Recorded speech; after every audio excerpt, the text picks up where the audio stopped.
We wanted to see if there were some patterns in how the very best companies at developing leadership structure their leadership jobs,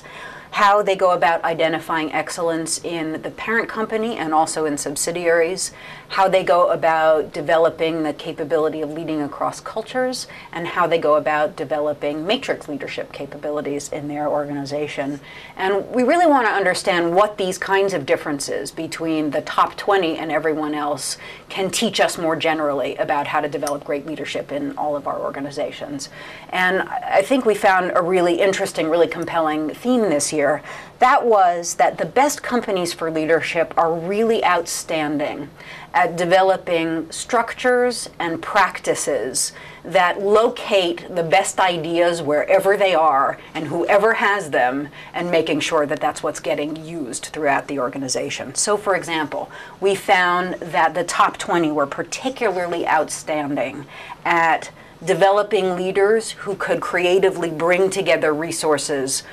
from different parts of the organization. In other words, they focus a lot of attention on developing really capable matrix leaders. We also found that the top 20 were far more likely than everyone else to have an expat program that is intended to help people learn how to operate really effectively in a different culture and to lead effectively in that context.